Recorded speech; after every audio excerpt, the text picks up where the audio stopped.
안녕하세요. 저는 오늘 그동안 저를 무시하고 온갖 상처를 주었던 시댁 형님들과 시모의 행동들에 대해 여러분들과 소통을 하고 싶어 사연을 신청하게 된 30대 중반 여자입니다. 지금도 그때 생각만 하면 화가 가라앉지 않고 있는데 본인들이 무슨 잘못을 했는지 반성하지도 않는 것 같아 글을 작성하게 되었습니다. 남편도 이번 기회를 통해 본인들이 무슨 잘못을 했는지 깨달아야 한다면서 절대로 좋게 넘어가면 안 된다고 분노를 가라앉히지 못했습니다. 남편과 오랜 기간 결혼 생활한 것도 아니에요. 현재 2년 차 되었는데 1년 차 때는 충분히 이해하고 넘어가려 했었어요. 시댁 며느리로 들어오자마자 얼굴 붉히며 살아가는 것보단 그래도 최대한 좋게 받아들이다 보면 나중에 좋은 관계로 발전할 수 있을 거라 믿고 있었어요. 하지만 시간이 지나도 달라지는 건 전혀 없었고 오히려 두 형님들과 시모의 행동들이 제 한계를 시험하고 있었어요. 사람 대접을 받지 못한다는 걸 처음 느껴봤는데 기분이 정말 안 좋더라고요. 무시하고 먹는 걸로 차별하고 거기에 더해 힘든 일들은 저에게 전부 다 시키는데 나중엔 무엇 때문에 이런 대우를 받으면서 관계 유지를 해야 되는 건가 싶더군요. 남편도 형님들과 시모의 행동들이 너무하다 싶었는지 좋지 않은 말을 꺼냈었지만 평소에도 남편은 무시하면서 지내왔었는지 아예 신경조차 쓰지 않더라고요. 점점 더 심해지는 모습은 저에게 계속해서 불만을 품게 만들었고 결국 설 명절 때 걷잡을 수 없을 정도로 엄청난 집안 싸움이 시작되었습니다. 남편과 저는 또다시 상처받고 싶지 않아 명절 때 가지 않으려 했는데 시모에게 전화가 왔어요. 가족들 모두 모이는 자리에 막내인 저희 부부가 빠지면 오히려 상황을 더 심각하게 만드는 거라며 분위기 더 안 좋게 만들지 말라고 심각하게 얘기했어요. 결국 어쩔 수 없이 더 큰 화를 키우고 싶지 않아 시댁으로 가게 되었습니다.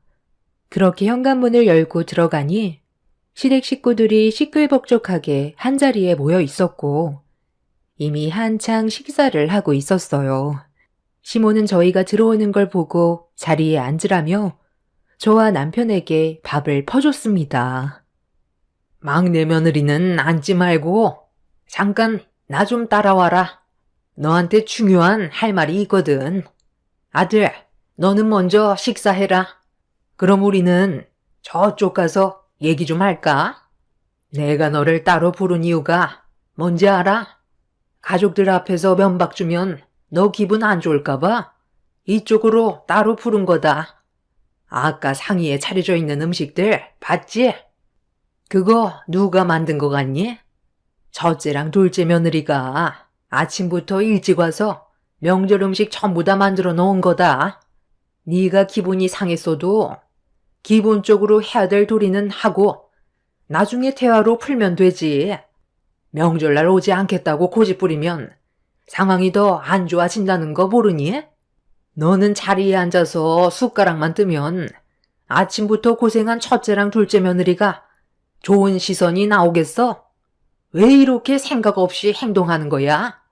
너한테 상처되는 말 좀 했다고. 그게 그렇게 서운하디? 이번 일로 또다시 얼굴 붉히는 상황 만들고 싶지 않으니까 여기 화장실 청소하고 나와라. 이 정도는 해야 애들한테 뒷말이 나오지 않을 거 아니야. 다 끝내놓고 밥 먹으러 오면 된다. 제가 오죽했으면 오지 않으려 했겠어요. 솔직히 이번 명절에는 어머님 댁에 정말 오고 싶지 않았다고요. 저는 이 집 며느리가 아니라 그냥 일만 해주는 가정부 같은 역할로밖엔 안 보인다고요. 저는 상고 출신이고 형님들은 대졸이라 차별하는 거예요? 어머님이 형님들 앞에서 저를 대놓고 차별하니까 형님들도 똑같이 행동하는 거잖아요. 상처받고 싶지 않아서 오기 싫었어요. 그리고 음식 만드는 거 저번 명절에도 저 혼자서 전부 다 준비했잖아요. 어머님은 제가 왜 싫은 거예요? 학벌이 안 좋아서 그냥 싫은 건가요? 그이랑 결혼하고 싶어서 허락받으러 왔을 때는 좋게 봐주셨잖아요. 이런 식으로 대하실 거면 애초부터 반대하시지 그랬어요. 상고 출신이 아니라 대졸자로 며느리 뽑으셨으면 됐잖아요. 저도 이런 대우 받으면서 왕래하고 싶지 않아요. 저는 음식 안 먹어도 되거든요. 그리고 말은 똑바로 하셔야죠. 상위에 올려져 있던 많은 종류의 음식들이 어머님이랑 형님들이 아침부터 고생해서 만든 거라고요? 거짓말을 하려면 증거물을 남기지 마셨어야죠. 현관문 앞에 떡하니 시장에서 사온 전집이랑 반찬가게 포장 용기가 그대로 있던데요? 그리고 아침부터 음식을 만들었다고 했는데 그럼 집안 전체에 기름 냄새가 진동을 해야 되는데 그런 것도 전혀 없네요. 이미 만들어 놓은 음식이라 데워 먹으면 되니까 기름 냄새가 날 일도 없었겠죠. 그냥 제가 한 공간에서 같이 음식 먹는 게 꼴 보기 싫어서 화장실 청소시키는 거라고 하세요. 이런 식으로 거짓말하면 마음이 편하세요? 그래. 저기 상위에 올려져 있던 음식들 전부 시장에서 사왔다. 네가 안 왔는데 쟤네들이 명절 음식 만들 거 같니? 너 시집 오기 전에는 전부 시장에서 음식 사서 명절 보냈었다.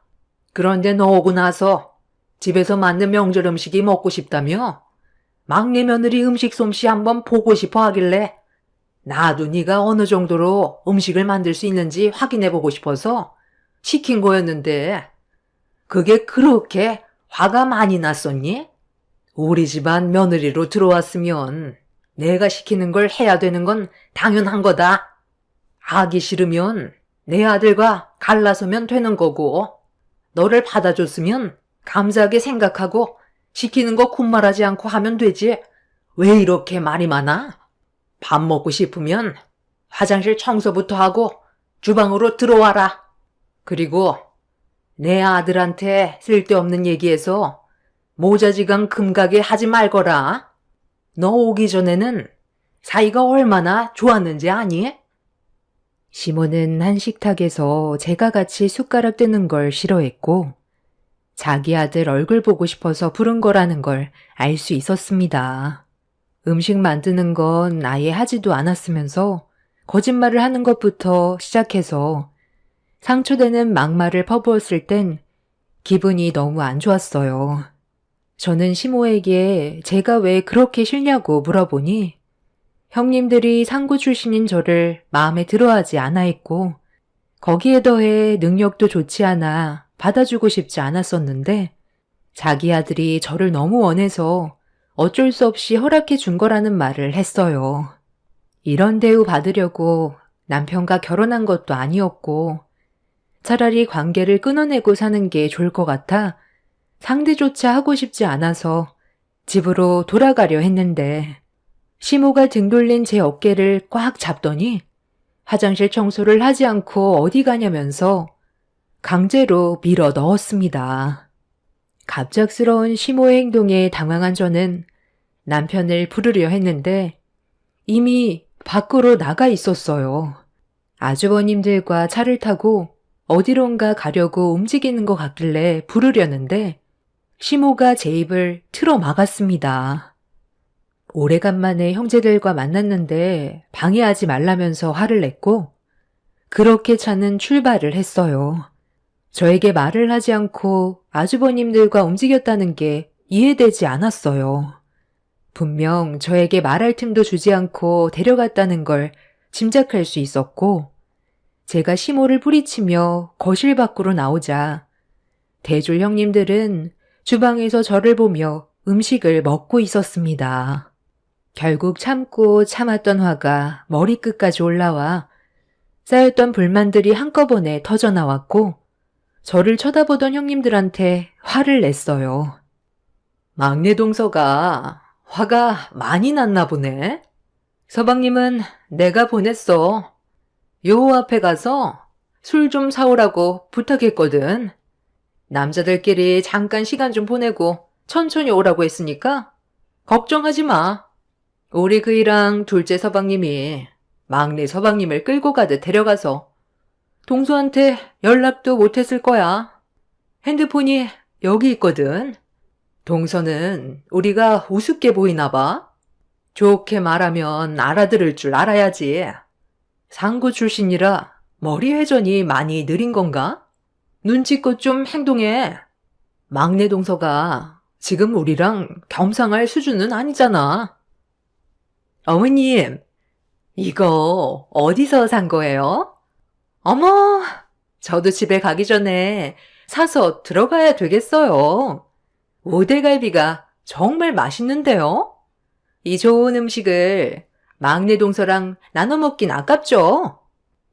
그렇잖아도 너희들만 먹으라고 내가 얘를 데리고 화장실 청소나 좀 시키려 했는데 자기만 왜 화장실 청소하냐고 나한테 얼굴을 붉히더라고. 참나 기가 막혔어. 이 정도 대우해주는 것도 감사하게 생각해야지. 어디서 얼굴을 치켜 세우고 대들어? 저런 비싼 음식 네가 먹어봤자 똥으로밖에 더 나와? 큰애랑 둘째는 머리를 써야 되는 직업이라 당연히 든든하게 먹어야 하지만 너는 딱히 내세울 것도 없는 일반 회사원이잖아. 머리가 좋아야 음식 맛도 잘하는 거지. 너는 입에 쳐넣기 바쁠 거 아니야? 비싼 돈 주고 사온 음식인데 아무나 먹어야 되겠니? 그네는 이번에 정교수로 부임한다 그러고 둘째 며느리는 이번에 대기업 과장으로 승진한다는데 너는 내세울 게 뭐가 있어? 5대 갈비 정도 뜯으려면 네 형님들과 비슷한 정도의 명분이 있어야 되지 않겠니? 누가 갈비 먹고 싶다고 한 것도 아니고 누구나 흔히 먹을 수 있는 갈비 가지고 대졸 출신만 먹어야 한다는 어머님 생각이 참 저급하네요. 갈비 뜯는데 명분도 있어야 하는 건가요? 금가루가 뿌려져 있는 것도 아닌데 먹을 거 가지고 이렇게 차별하는 것 보면 수준이 어떤 집안인지 확실히 알 수 있겠네요. 이런 집안에서 그이가 정상적으로 자라온 것만도 정말 대단한 것 같아요. 그동안 말은 안 했겠지만 얼마나 힘들었을지 감이 잡히네요. 그 대단한 오대갈비 많이들 뜯으세요. 저는 오늘 이 시간 이후부터 다시는 이 집에 발도 들이지 않을게요. 제가 받은 대우만큼 저도 똑같이 해드리겠습니다. 집안 분위기는 상당히 안 좋아졌고 시모와 형님들이 저를 노려보고 있었지만 신경 쓰지 않았습니다. 그래도 가족들과 분열을 만들고 싶지 않아 최대한 참고 명절날 시댁에 간 거였는데 시모와 형님들의 행동은 지나칠 정도로 저를 막대했어요. 살면서 이런 대우 받은 적 처음이라 상처도 많이 받았지만 이런 성격을 가진 사람들이 정말 존재하는지도 몰랐습니다. 드라마에서나 봤었는데 출신으로 사람을 차별하는 걸 직접 경험했을 땐 기분이 더럽더라고요.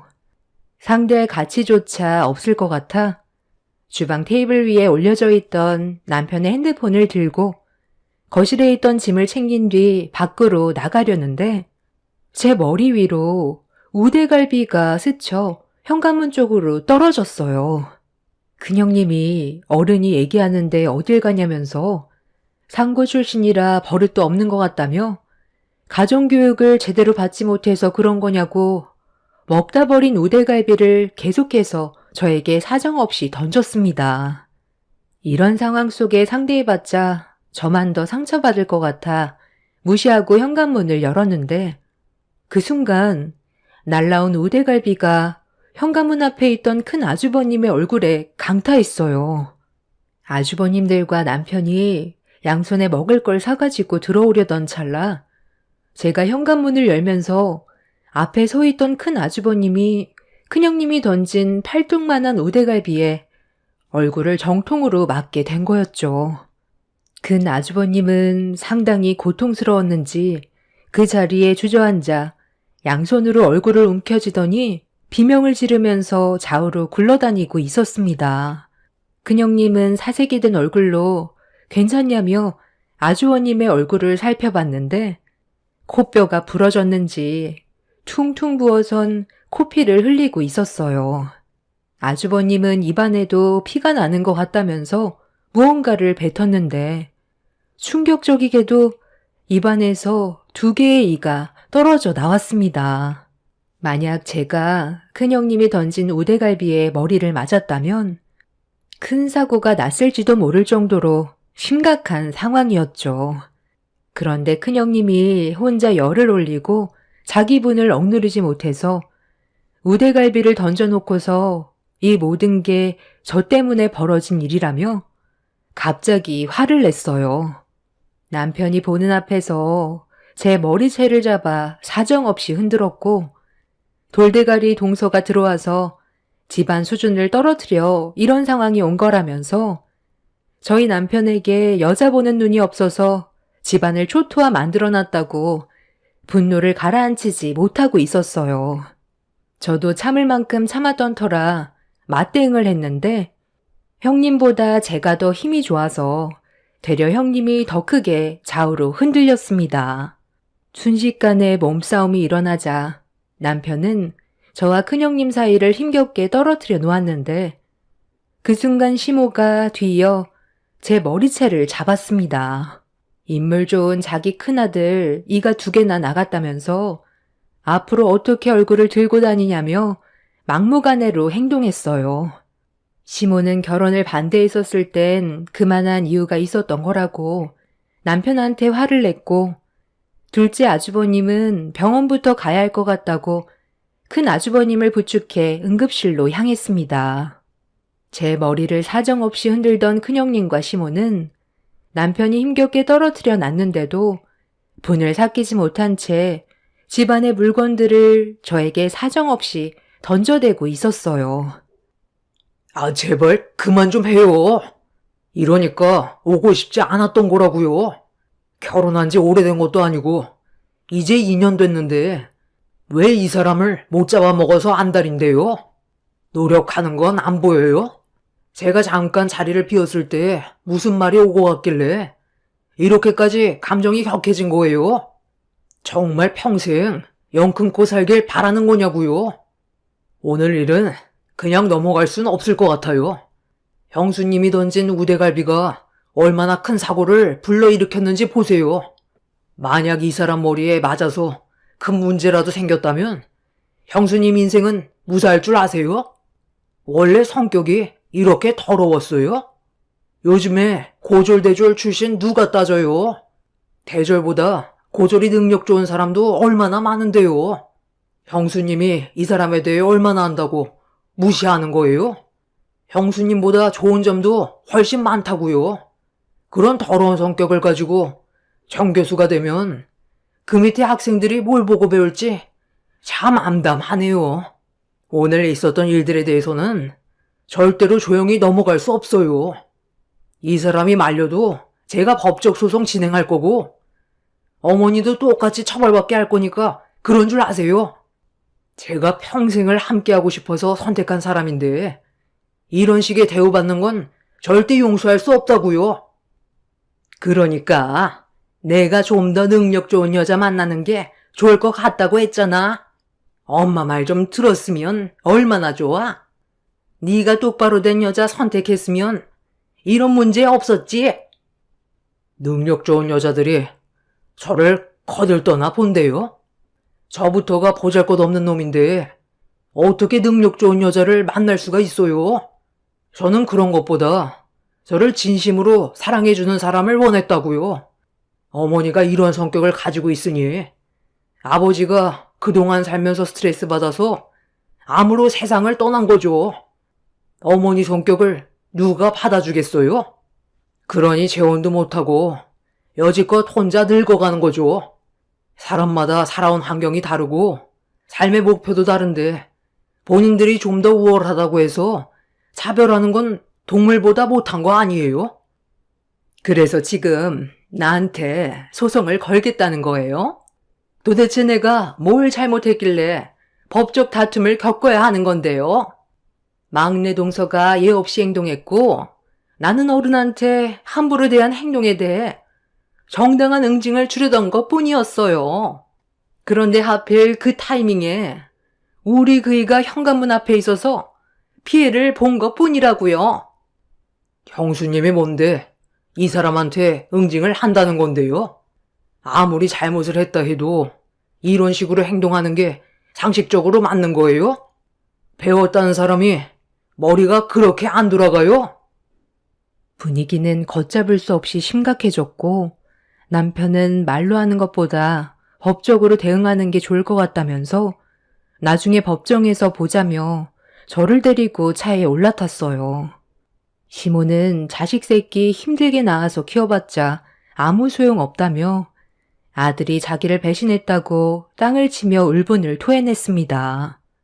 남편은 집에 가는 동안 제가 다친 곳은 없는지 살펴주었고 한참을 달려 집에 절반 정도 도착했을 때 휴게소에 잠깐 들렸어요. 남편은 자기 집안 식구들 때문에 정말 미안하다면서 시댁 식구들을 대신해 용서를 구했습니다. 그리고 좀 전의 상황에 대해 설명을 해줬어요. 식탁에 둘러앉아 있는데 제가 오지 않자 불안해서 저에게 오려고 자리에서 일어난 순간 큰형님과 둘째 형님이 술이 모자른 것 같다며 술 좀 사오라고 시켰다네요. 아주버님들한테 오래간만에 형제들과 만났는데 잠깐 대화 좀 주고받으라며 자리를 비켜달라는 말투로 상황을 전환시켰고 아주버님들은 눈치가 보였는지 남편을 데리고 밖으로 급하게 나가는 바람에 저에게 말도 하지 못한 거라며 그때 가지 말았어야 했다고 후회를 하고 있었어요. 어차피 벌어진 일이라 좀 전의 상황을 후회해봤자 달라지는 건 없었기 때문에 신경 쓰지 말라며 제가 상처받았을까봐 괴로워하고 있는 남편의 기분을 가라앉혀 주었습니다. 그날 이후 저희 부부는 시댁에 발도 들이지 않았고 어떠한 연락도 주고받지 않았어요. 남편은 제가 받은 피해에 대해 법적으로 대응할 수 있는지 변호사와 상담을 했는데 갑자기 큰 아주버님한테 전화가 왔어요. 아주버님은 이번 일을 그냥 넘어가 줬으면 좋겠다고 남편을 설득하고 있었습니다. 남편은 아주버님의 말을 한참 동안 들어주더니 결론은 힘들 것 같다는 거였어요. 제가 받은 상처가 아주버님이 다친 거와는 다르다면서 직접 찾아와 용서를 구하지 않는 이상 달라지는 건 없을 거라며 전화를 끊었습니다.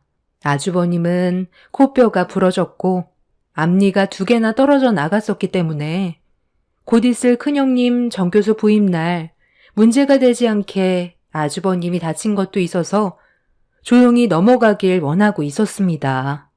누가 봐도 큰형님이 아주버님한테 시킨 것 같아 보였는데 저희가 큰형님의 사정을 봐줄 필요는 없다고 판단했었고 남편의 결정이 저도 옳았다고 생각했었죠. 큰 아주버님은 최대한 좋게 넘어가자며 사정을 했지만 저희 부부의 마음이 달라진 건 아무것도 없었습니다.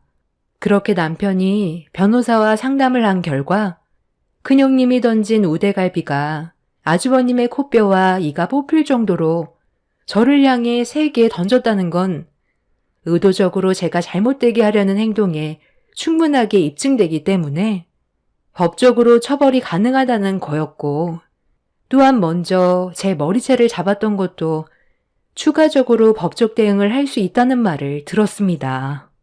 남편은 합의는 절대 하지 않을 거라며 형님이 저지른 행동이 자신의 인생에 얼마나 큰 피해가 가게 될지 느끼게 해주고 싶다고 결론을 내렸습니다. 그렇게 남편은 큰형님을 상대로 소송을 진행했고 거기에 더해 시모가 형님의 편에 서서 제 머리채를 잡았던 것도 같이 엮어 법적 처벌을 준비했어요.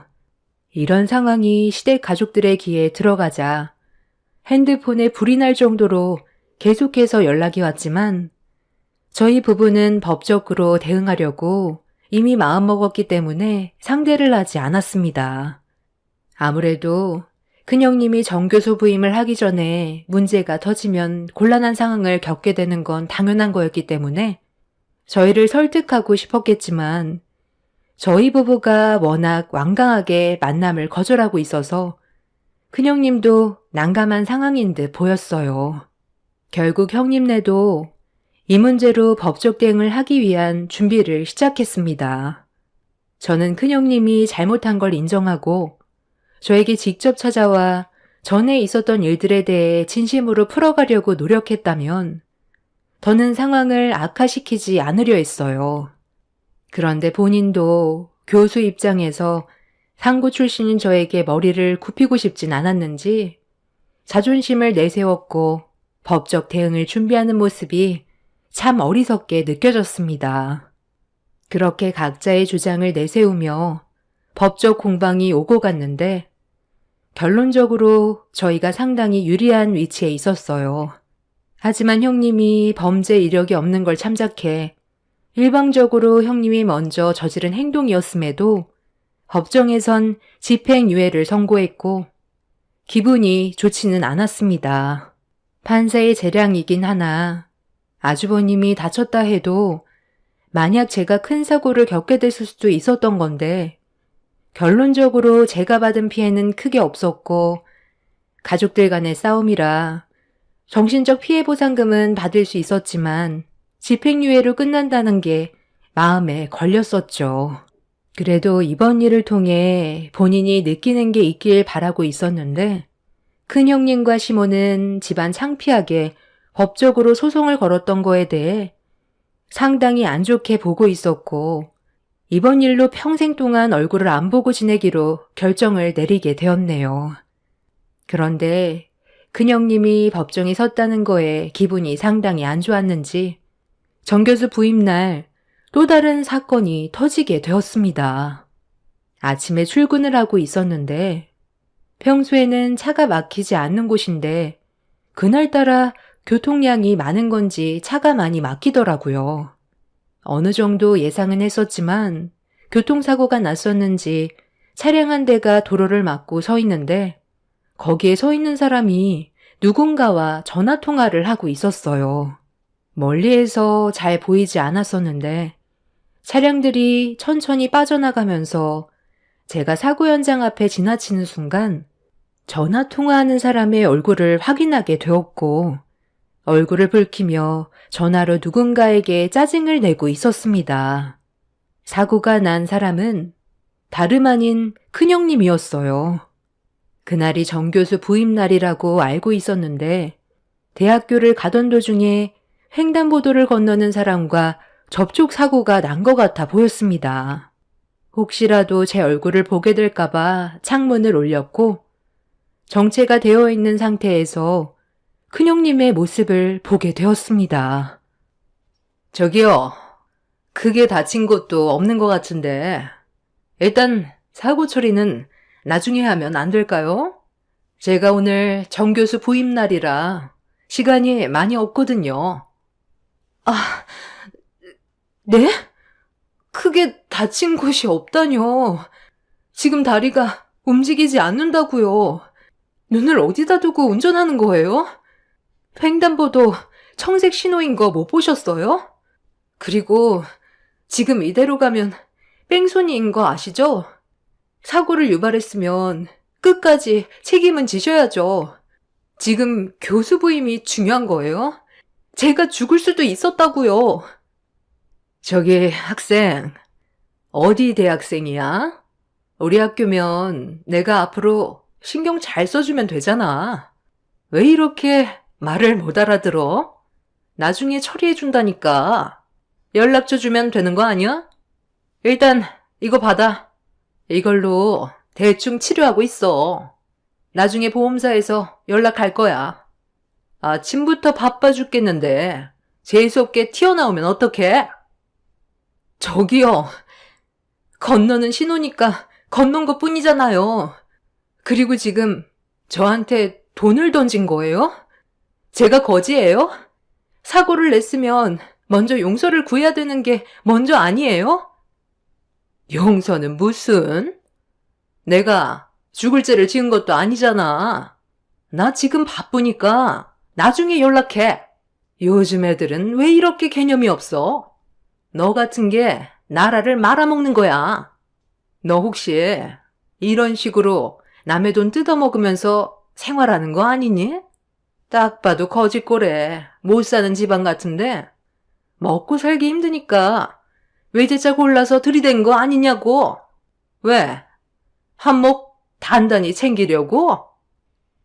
큰형님은 사고로 고통스러워하고 있는 여학생에게 막말을 퍼부었어요. 10,000원짜리 몇 장을 여학생 얼굴을 향해 던진 뒤 나중에 연락하라면서 급하게 차에 올라타 아무런 조치도 취해주지 않고 그 자리를 벗어나 버렸습니다. 이건 엄연한 뺑소니였고 절대로 용서받을 수 없는 행동이었어요. 저는 한쪽에 차를 세운 뒤 구급차가 올 때까지 여학생 옆을 지켜주었고 구급차가 도착해 응급실로 향하는 걸 확인한 뒤에 경찰서에 전화해서 뺑소니를 신고했어요. 그렇게 저는 경찰과 함께 큰형님이 다니는 대학교로 향했습니다. 대학 정교수 부임이 대단한 일도 아닌데 시댁 식구들이 축하해 주려고 전부 모여 있더라고요. 큰형님은 좀 전에 어떤 상황이 있었는지 머릿속에서 지워버린 사람처럼 웃으면서 주변 사람들과 인사를 주고받고 있었습니다. 제가 경찰들과 형님 앞에 나타나자 큰형님은 당황해하더니 저에게 뭐 하는 짓이냐며 목소리를 높였어요. 저는 차 안에 있었을 때 형님이 어떤 사람인지를 핸드폰에 증거물로 남겨두었고 그 모습을 모든 사람들에게 보여주었습니다. 시댁 식구들은 녹화된 영상을 보곤 할 말을 잃었는지 당황해했고 학교 측 다른 교수분들도 큰형님의 진짜 모습에 많이 실망을 했는지 말을 이어가지 못하고 있었습니다. 많은 학생들과 시댁 식구들이 보는 앞에서 큰형님은 경찰에게 연행이 되었고 큰형님은 본인의 잘못이 아니라면서 경찰들을 뿌리치며 난리를 쳤어요. 순식간에 학교 안은 아수라장이 되었고 이런 상황에선 시모도 도가 지나치다고 생각했는지 큰형님의 편을 들어주지 않았습니다. 그리고 이 문제로 인해 사고를 당했던 여학생 가족들은 큰형님의 행동에 대해 강경히 대응했어요. 법적으로 처벌을 요구했고 법정에서는 형님의 행동에 대해 심각하게 생각했어요. 여학생이 다리에 골절상을 입었고 도움을 요청하는데도 그 모습을 보고도 어떠한 죄책감도 없이 본인의 일만 생각해 그 자리를 이탈한 것에 대해 재판부는 징역 1년 6개월의 형을 내렸습니다. 그리고 이 문제로 큰형님은 교수의 자격이 없다고 판단해 교수직에서 박탈의 위기까지 처한 상태였었죠. 큰형님은 억울하다면서 원심의 형이 너무 무겁다고 항소를 했지만 법정에선 받아들여지지 않았어요. 결국 그 끝은 나락이었고 큰형님의 안 좋은 행실들은 되돌릴 수 없는 결과를 가져오게 되었습니다. 아무리 잘났어도 사람이 되지 않았다면 그에 맞는 대우를 해줘야 된다는 걸 이번 일을 통해 알 수 있었어요. 둘째 형님과 시모는 이번 사건으로 많은 걸 느꼈는지 저를 대하는 태도가 확 바뀌었지만 사람 본성 쉽게 안 변한다고 두 사람도 분명 큰형님처럼 대가를 치를 날이 멀지 않았다고 생각합니다. 큰형님의 성격이 제일 고약했기 때문에 먼저 처벌을 받게 된 거지 시모와 둘째 형님도 언젠간 또 다른 사건을 터뜨릴 것 같아요. 지금은 쥐 죽은 듯이 지내고 있습니다. 저희 부부는 시댁 식구들과 연락 한 통 없이 안 보고 지내고 있어요. 앞으로도 그렇게 사는 게 저희 가족의 평화를 유지할 수 있는 방법이라고 생각합니다. 그리고 제가 현재 임신 7주 차라 안정을 취해야 되는 상황이라 저희 가족만 생각하기로 했어요. 어차피 저희 부부 없어도 알아서들 잘 살아갈 텐데 엮일 필요는 없죠. 현재 징역 생활을 하고 있는 큰형님이 자기가 뭘 잘못했는지 깨달았을지 모르겠지만 그 안에 있는 동안 정신 좀 차렸으면 좋겠습니다. 상고 출신이던 대졸 출신이던 어차피 똑같은 사람인데 왜 이렇게까지 얼굴을 붉히며 살아야 되는지 모르겠어요. 한 번뿐인 인생, 서로 웃으면서 지내도 모자랄 시간인데 말이죠. 본인이 저지른 행동에 대해 충분히 뉘우치고 앞으로 남은 인생은 정신 차리고 똑바로 살았으면 좋겠습니다. 제 사연 들어주신 분들 감사합니다. 안녕하세요. 저는 40대 초반에 접어든 남자입니다. 제가 여기에 사연을 신청한 이유는 함께한 세월이 오래되진 않았지만 가족이라는 단어 하나 때문에 서로 믿고 의지하면서 살아왔었는데 충격적인 사건이 온 집안을 한순간에 무너뜨리게 되는 일을 겪게 되었고 이 문제를 앞으로 어떻게 처리를 해야 할지 가족 모두가 많은 고민에 빠져 있는 상태라 이렇게 글을 작성하게 되었어요. 가족이라는 의미는 각자 다르게 해석이 될 수 있겠지만 저 같은 경우 힘들고 고통스러운 인생 여정을 가장 진실한 마음으로 끝까지 함께 해줄 사람들을 가족이라고 생각하며 지금까지 살아왔었습니다. 가족은 행복을 저축하는 곳이지 캐내는 곳이 아니고 얻기 위해서만 이루어진 가정은 반드시 무너지고 주기 위해 이루어진 가족은 언제나 행복하다는 말을 들은 적이 있었습니다. 그래서 아내와 결혼을 하고 새롭게 이루어진 울타리 안에서 열심히 살아가기 위해 최선을 다했었는데 모든 게 마음처럼 되지 않는 것들도 있더라고요. 아무래도 직업적으로 차이가 심하다 보니 거기에서 차별이 시작된 것 같았습니다. 하지만 크게 신경 쓰지 않고 아내와 잘 살아가기 위해 열심히 노력하고 있었지만 장모님은 저를 향한 불만을 끝도 없이 표출하셨어요. 그런 시간이 지속적으로 반복이 되다 보니 결국 아내는 참아왔던 감정을 폭발시키게 되었고 오래간만에 모인 자리에서 얼굴을 붉히게 되었네요. 엄마는 그게 그렇게 중요한 거야? 왜 형부랑 이 사람을 비교하는 건데? 누구는 택배일 하고 싶어서 이 일을 선택했겠어? 직업에 귀천 없다고 열심히 벌어먹고 살면 그만인 건데 꼭 이렇게 상처를 줘야만 엄마 속이 후련해? 내가 그동안 너를 어떻게 키웠는데 고작 택배일하는 사이를 뒀다는 게 너무 마음이 아파서 그런다. 너희 언니 봐라. 회사에서 능력 좋은 남자 만나서 지금 떵떵거리며 살고 있잖아. 엄마는 이런 모습을 원한 거지.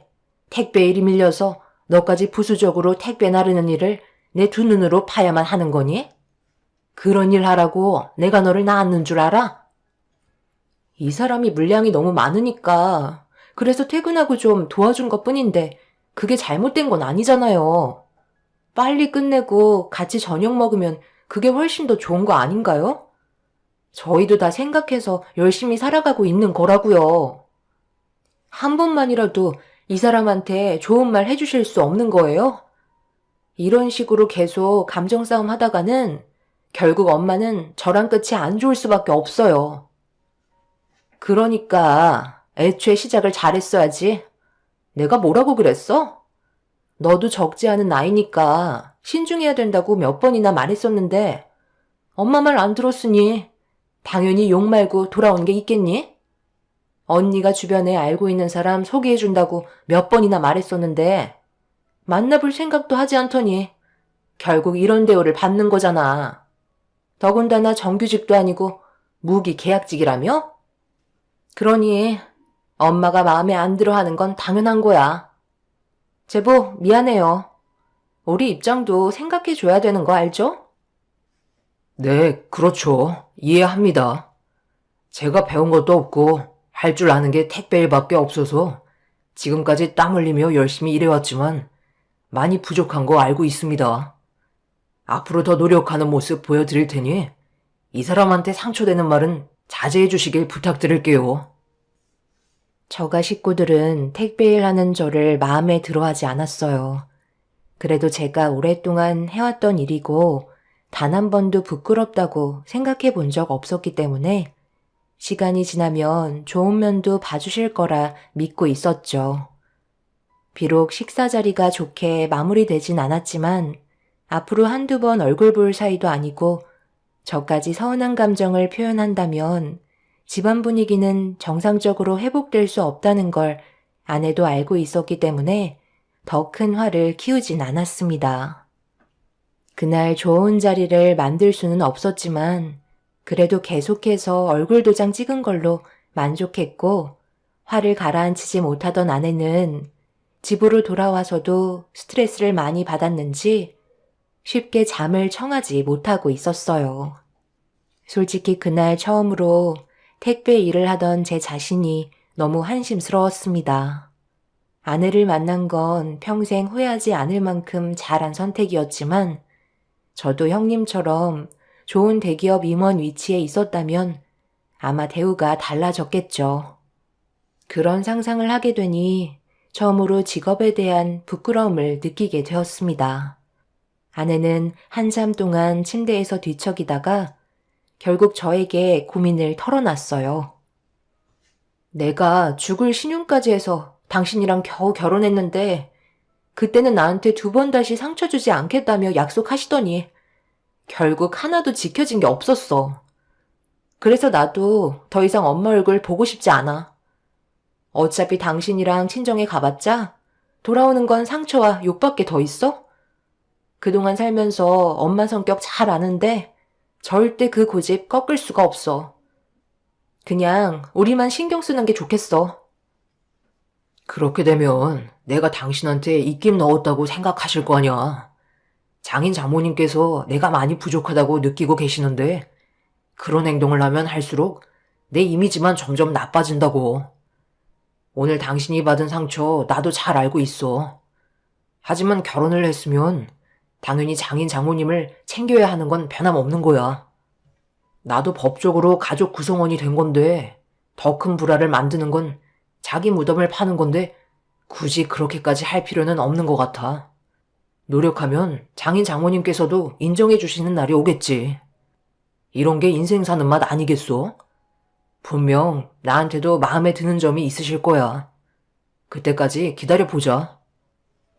당신이 긍정적으로 생각해 주는 건 좋지만 나도 언제까지 참을 수 없다는 거 알아줬으면 좋겠어. 우리가 노력하는 만큼 부모님께서도 노력을 해 주셔야 되는 건데 만약 이런 상황이 계속해서 지속된다면 그땐 우리도 더는 노력하지 않았으면 해. 저와 아내의 결혼을 허락해 주셨으니 아내는 당연히 저를 사위로 인정해 주실 거라 생각했었는데 결혼 전보다 더 안 좋게 대해 주시는 모습에 아내는 장인 장모님께 실망을 많이 한 듯 보였습니다. 그렇게 한참 동안 아내의 마음을 진정시킨 뒤 거실로 나와 맥주 한잔 하면서 앞으로 어떤 식으로 살아가야 할지 고민을 안 할 수가 없었죠. 저도 그렇고 아내도 40대 초반에 결혼을 했던 터라 아이 계획도 쉽게 결정 내릴 수가 없었고 둘만 행복하게 잘 살면 그만이지만 제 아내를 이 세상에 태어나게 해준 장인 장모님께 미움받히는 모습을 보여주고 싶지 않았어요. 그래서 어떻게 하면 사위로 인정받고 앞으로 남은 인생 아내와 함께 행복하게 살아갈 수 있을지 많은 고민을 할 수밖에 없었죠. 당연히 대기업 임원인 마사이 형님과 비교할 수는 없지만 제가 잘할 수 있는 걸로 장인 장모님께 노력하는 모습을 보여드리는 게 좋을 것 같아 모임이 있을 때마다 적극적으로 움직였고 그런 모습을 묵묵히 지켜보시던 장인 장모님은 예전과는 다른 모습을 조금씩 보여주셨습니다. 노력하는 걸 알아주시는 것만도 감사하게 생각하고 있었어요. 택배 일을 해서 그런지 몸 쓰는 일은 문제 없구만. 그거 하나는 마음에 드네. 그래서 말인데 다음 주 주말에 우리 집 마당 한번 갈아엎기로 했는데 돈 주고 사람 시키는 게 영 마음에 안 들어서 말이야. 이번에 자네가 한번 도와주겠나? 당연히 도와드려야죠. 대문 앞에 쌓여있는 시멘트를 보니까 바닥에 잔디를 다 제거하고 그 위로 대리석 얹으실 건가 봐요. 딱 보면 아는구만. 나이를 먹다 보니까 잔디 관리하는 것도 신경 쓰이더라고. 그래서 이번에 마당 바닥을 대리석으로 전부 다 바꿀 생각이거든. 자네가 이런 일도 해봤다며? 그래서 저렇게 준비해놨으니까 다음 주 주말에 새벽같이 와서 작업 좀 해주면 좋겠는데? 체력적으로 많이 힘들 테니 내가 백숙 좀 해줄 테니까 이번에 사이로서 제대로 실력 발휘 좀 해보게. 엄마는 이 사람을 그냥 머슴꾼으로만 생각하는 거야? 어떻게 매번 올 때마다 집안에 하자 있는 것들은 전부 이 사람을 시키는데 아무 말 하지 않고 가만히 있으니까 점점 더 지나치다고 생각되지 않아요? 설마 이 넓은 공간을 혼자서 처리하라는 건 아니죠? 형부도 다음 주에 별일 없을 텐데 같이 좀 도와주면 좋을 것 같은데요? 설마 싫다곤 안 하시겠죠? 뱃만 굴리던 내가 저걸 도와서 하라고? 차라리 옆에 없는 게 도와주는 거야. 쓸데없는 말로 분위기 조성하려 하지 말고 밥이나 먹지 그래. 각자 잘할 수 있는 분야가 다른 거야. 나는 돈을 잘 버니까 장모님께 때마다 용돈을 두둑하게 드릴 수 있는 거고, 동서는 몸 쓰는 일을 하니까 체력적으로 할 수 있는 것들을 처리해 주는 거라고. 머리가 나쁘면 몸이 고생한다는 말 몰라? 뭐라고요? 지금 말 다 했어요? 이 사람이 어딜 봐서 머리가 나쁜데요. 형부가 좀 배웠다고 상대방을 무시하는 거예요? 뭘 무시해? 있는 그대로 사실을 얘기한 것뿐인데. 동서, 내 말이 틀렸어? 머리가 안 되니까 지금 택배일 하고 있는 거잖아. 형님, 그래도 이 사람 옆에 있는데 저한테 그런 말 하시는 건 솔직히 기분이 좋은 건 아니네요. 사과해 주셨으면 좋겠는데요. 무슨 사과야? 그냥 대충 알아먹으면 되는 거지. 또 시작인 건가? 서로 얼굴 보니까 막 헐뜯고 싶은 욕구가 생겨? 괜히 또 일 크게 만들지 말고 오늘은 조용히 넘어가도록 하게. 내 나이 먹고 사이들 싸우는 거나 보고 있어야겠어? 장모님은 제 편이 아닌 형님 편을 들어주셨지만 충분히 짐작하고 있었어요. 형님은 처가에 올 때마다 장인 장모님께 주머니가 두둑해질 정도로 용돈을 챙겨 드렸습니다. 하지만 저희 가족은 아직까지 그런 여유가 있진 못했죠. 그래서 더욱더 할 말이 없어진 건 부정할 수 없는 사실이었고, 형님이 저를 무시하는 행동들이 더 큰 상처로 다가오게 되었지만, 지금까지 쌓아온 좋은 모습이 형님과 싸우다가 한순간에 무너질까봐 그냥 참고 넘어갔습니다. 감정이 안 좋아진 상태에서 표정 관리가 되지 않자 자리를 피하려는데 형님은 그동안 안 보여줬던 모습을 보여주었네요. 큰 목소리로 장인 장모님에게 용돈이나 드려야겠다면서 가방에서 돈 봉투를 들이며 필요한데 사용하시라고 재력을 과시하는데 그런 행동들이 정말 유치해 보였어요. 신경 쓰지 않으려 했지만 제가 열심히 하는 모습들이 형님의 눈에는 거슬려 보였던 것 같았죠. 그렇게 돌아온 주말에 결국 아내와 단둘이 다시 처가로 바닥 공사를 진행하려 하는데 형님네가 오더니 마당을 쓱 한번 훑어보곤 집으로 들어가 나오지 않았습니다. 조금이라도 도와주면 많은 도움이 되었을 텐데 본인에게 시킨 일이 아니라고 생각해서 그런지 아예 신경조차 쓰지 않았어요. 전문적으로 일하시는 분들을 불러주시면 편하겠지만 장모님이 외부에서 바닥 공사를 전문으로 작업해 주시는 일꾼들 쓰는 걸 별로 좋아하지 않았어요. 그래서 어쩔 수 없이 저 혼자 모든 걸 감당해야만 했었죠. 그렇게 한참 동안 땀 흘리며 고생하고 있는데 생각보다 진행이 더디게 되자 장모님의 표정이 별로 좋아 보이지 않았어요. 잔디를 먼저 전부 다 드러내야 했기 때문에 본격적인 작업으로 들어가기에는 시간이 더 필요했어요. 아무래도 혼자서 모든 걸 감당할 수가 없어서 형님에게 도움을 요청했는데 장모님께서 강하게 거부하시더니 형님은 험한 일을 해본 적이 없으니 저 혼자 감당하길 원했어요. 장모님, 이 많은 걸 저 혼자 다 할 수가 없어요. 형님이 도와주셔도 오늘 마무리가 안 될 수도 있을 텐데 괜찮으시겠어요? 그건 안 되지. 오늘 무조건 끝내야 되네. 내가 너저분해진 걸 계속 보고 있으라고?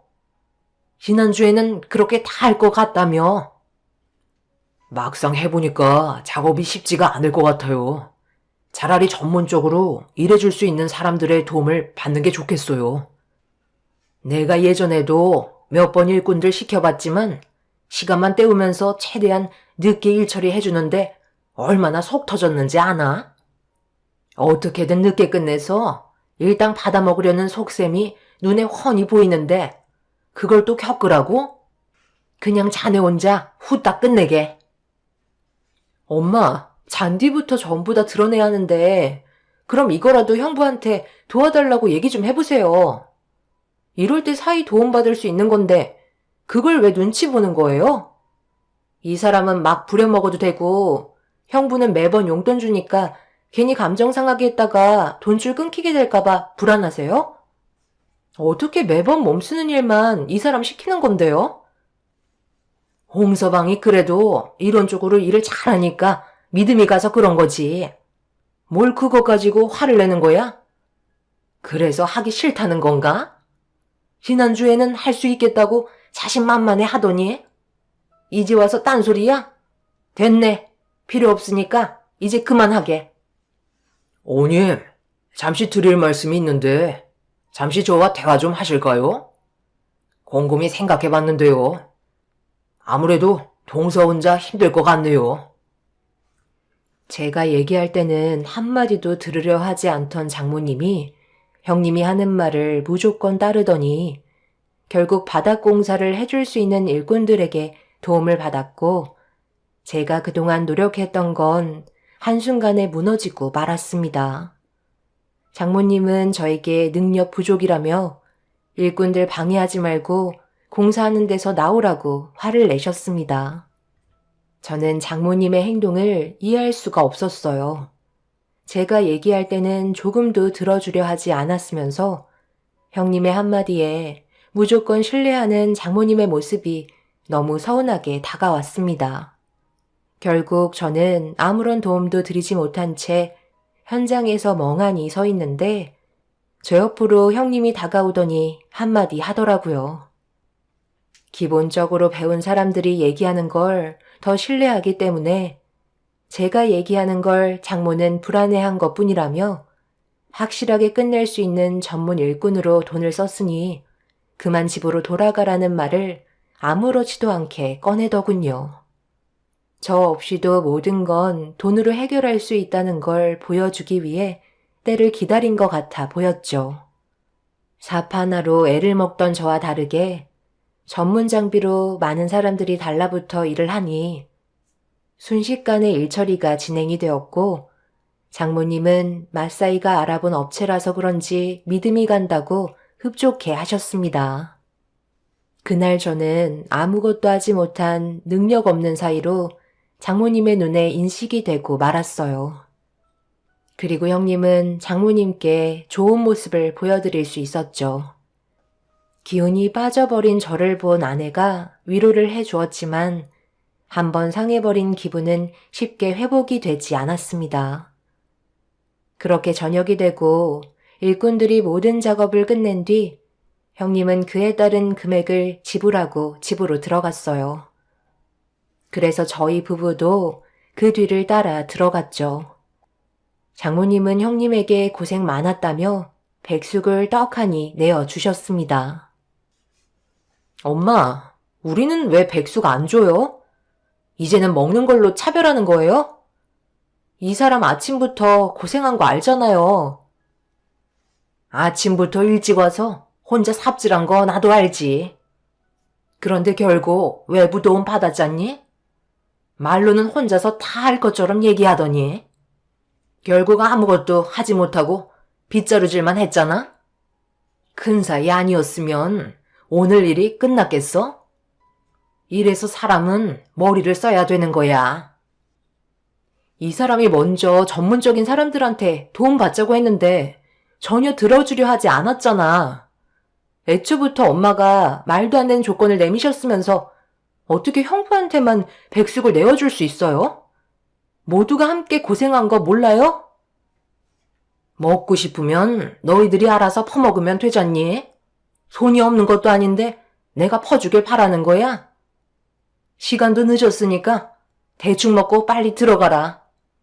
함께 모여 있어봤자 좋은 말도 나오지 않는 것 같은데 식사 자리에서 얼굴 붉히고 싶지 않다.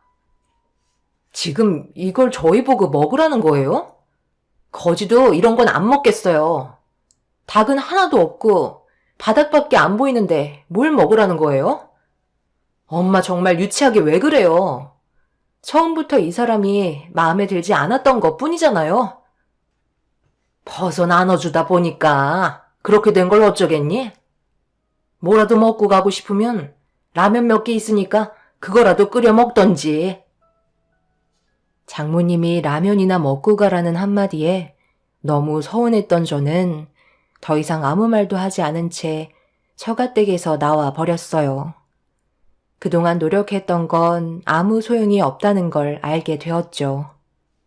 아내는 2번 다시 얼굴 볼 일 없을 거라며 인연 끊겠다는 말을 하고 집 밖으로 뛰쳐나왔지만 처가 식구들은 눈 하나 깜빡하지 않았습니다. 저도 장모님의 행동에 너무 상처를 크게 받아 2번 다시 얼굴을 보고 싶지 않았어요. 그리고 그날 이후 아내와 저는 처가 식구들에게 연락조차 하지 않았고 저희 부부의 삶에 집중하면서 시간을 보냈습니다. 모든 걸 내려놓게 되니 마음이 편해졌고 차라리 이렇게 사는 게 스트레스 안 받고 행복하게 살아갈 수 있는 길인 것 같아 아예 연락 자체를 하지 않았습니다.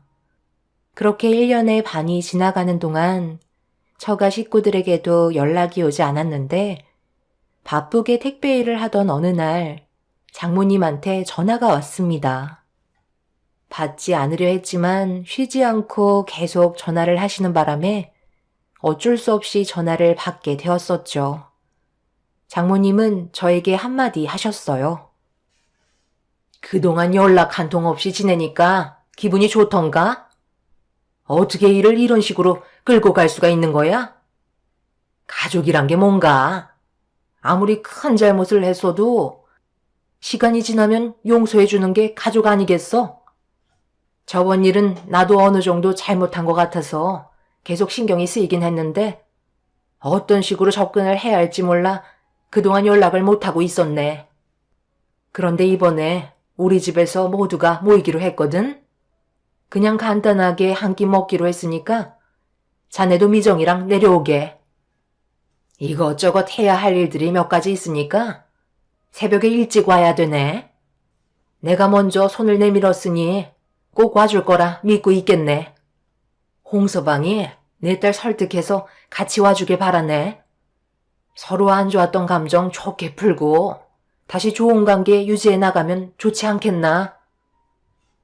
장모님은 무슨 생각이신지 저에게 먼저 전화를 하셔서는 관계 회복을 하고 싶다며 손을 내미셨습니다.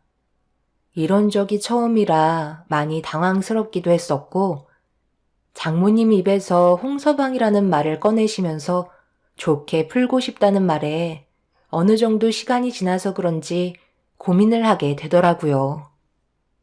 그래서 퇴근하고 아내에게 장모님과 통화했던 내용에 대해 알려주면서 어떻게 하면 좋을지 의논을 하기 시작했고 아내도 장모님이 먼저 손을 내밀었던 건 처음이라 어느 정도 마음이 풀린 듯 보였습니다. 저희는 결국 장모님의 말대로 서로 안 좋았던 감정을 풀기 위해 꼭두 새벽부터 처가로 향하게 되었어요. 그렇게 저희가 도착을 하자마자 장모님은 기다렸다는 듯이 저희에게 선물이라며 무언가를 하나씩 건네줬어요. 건네받은 물건을 자세히 보니 고무장갑이길래 당황한 아내는 고무장갑을 왜 줬는지 물어보자 저희를 뒷마당으로 데리고 가셨습니다.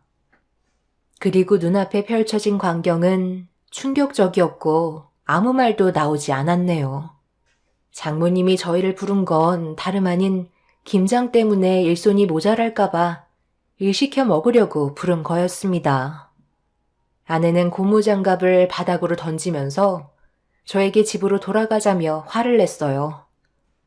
그러자 장모님께서 형님네에도 지금 거의 다 오고 있을 거라며 함께 김장하면서 안 좋았던 감정 풀 수 있을 것 같아 모임을 계획한 거라고 저희를 붙잡으셨죠. 이미 배추는 절여진 상태였기 때문에 속재료만 만들어서 채우기만 하면 되는 거라 크게 어려운 건 없었어요. 형님네와 함께 만들면 금방 끝날 것 같았습니다. 아내도 형님네가 저희와 안 좋았던 감정 풀고 싶어서 서둘러 오고 있다는 말에 어쩔 수 없이 장모님 일손을 돕게 되었습니다.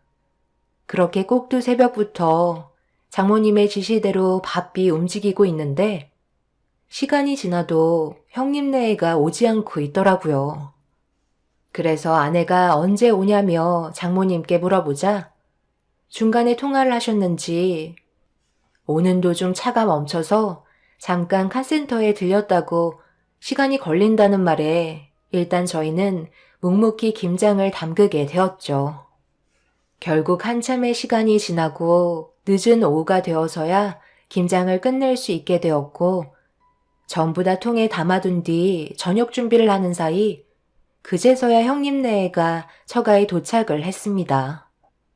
차에서 내리자마자 저희 부부에게 달려와 미안하다며 차가 고장이 나서 어쩔 수 없었다고 난감한 표정을 보이는데 눈으로 확인할 수가 없으니 믿을 수밖에 없었어요.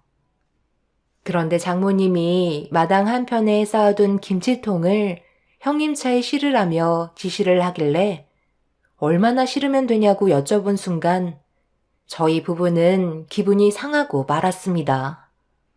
장모님이 드실 김장김치는 이미 김치 냉장고에 전부 다 들어간 상태인데 나머지 김장김치를 전부 다 형님 차에 실으라는 말을 하셨어요. 그러자 아내는 저희 건 없냐고 여쭤보니 형님네가 다른 사람들에게도 김치를 나눠줘야 해서 저희 부부에게는 돌아가지 않을 것 같다는 충격적인 말을 꺼내셨네요. 꼭두 새벽부터 저희를 이용해 먹기 위한 하나의 수단으로밖에 생각하지 않았고 너무 화가 난 저는 처음으로 분노하고 말았습니다. 장모님께 소리치며 화를 내려 하는데 갑자기 누군가 초인종을 누르면서 열려있는 대문으로 여러 명의 사람들이 몰려오더라고요. 가족 모두가 경계하는 눈빛으로 누구냐고 물어보니 형사분들이었고 그 순간 갑자기 형님이 도망을 치기 시작했어요. 너무 순식간에 일어난 일이라 어쩔 줄 몰라 하고 있는데 도망치고 있던 형님의 품에서 백색 봉투 하나가 떨어졌고 그걸 아내가 주워들자 장모님이 급하게 달려와 봉투를 달라고 재촉하길래 아내는 얼떨결에 봉투를 장모님께 건네드렸어요. 그런데 그걸 본 형사가 장모님 손에 넘어간 봉투를 달라며 손을 내밀었고 장모님은 갑자기 백색 봉투를 구겨서 입안에 집어넣기 시작했네요. 예상하지 못한 일들이 닥친 터라 아내와 저도 우왕좌왕하며 형사님들께 무슨 일이냐고 물어보자 충격적인 말을 들을 수 있었습니다. 형님이 다른 임원들과 회사 공금을 횡령했다는 말과 함께 장부를 찾고 있었는데 그게 장모님 댁에 보관되어 있는 것 같다며 장모님 입에 들어간 백색 봉투를 꺼내려고 형사들이 애를 먹고 있는 상황이었어요. 결국 장모님의 입에서 나온 백색 봉투를 형사가 확인한 순간 공금 횡령 장부가 확인이 되었고 장모님 댁으로 들어가 다른 장부 내역이 어디에 있는지 확인해 보기 위해 수색이 진행되었습니다.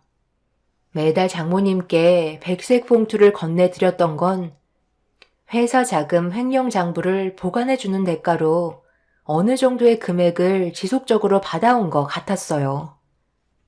그리고 잠시 뒤 장모님 방에서 무언가를 가지고 나온 형사의 손에 꽤 많은 백색 봉투가 들려 있었고 전부 다 매달 얼마의 공금을 횡령했는지에 대한 장부를 확인할 수 있었죠. 저희 부부만 이 사실을 몰랐었고 처가 식구 전부가 한통속이었습니다. 결국 모두가 경찰서로 연행이 되면서 조사를 받게 되었지만 저희 부부는 금방 풀려날 수 있었어요. 문제는 처가 식구들이었어요. 공금 횡령은 꽤 큰 처벌이 내려질 수 있는 문제라 상당히 심각한 상황이었죠. 횡령한 자금으로 다른 곳에 투자를 했던 내역들도 확인이 돼서 재질이 무거울 거라는 변호사의 말을 들을 수 있었습니다. 징역을 면하기 힘들 거라는 말을 듣게 되었고 지금 현재 처가 식구들은 법적인 처벌을 기다리고 있는 중입니다. 너무 갑작스럽게 일어난 일이긴 하지만 그동안 이런 문제들 때문에 서로 똘똘 뭉친 게 아닌가 싶어요. 돈의 맛이 들려버린 처가 식구들의 참혹한 결과였네요. 가족은 행복을 저축하는 곳이지 캐내는 곳이 아니고 얻기 위해서만 이루어진 가정은 반드시 무너진다는 말이 정말 맞는 말 같아요. 땀 흘려 노력한 결과물이 아닌 아무런 대가 없이 가진 물질들은 결국 그에 따른 대가가 뒤따르는 것 같습니다. 아내는 지금의 상황을 보고 차라리 잘 됐다며 저희 부부에게 했던 행동들에 대한 벌을 받는 거라고 하더군요. 만약 장인 장모님께서 현명하셨다면 이런 일에 휘말리지는 않으셨겠죠. 참 안타까울 뿐입니다. 앞으로 어떤 결과가 주어지든 받아들이겠지만 자신의 잘못과 행동을 뉘우쳤으면 좋겠네요. 여러분들께서도 가족의 울타리를 잘 만들어 언제나 행복한 가정을 꾸리시길 바랍니다. 감사합니다.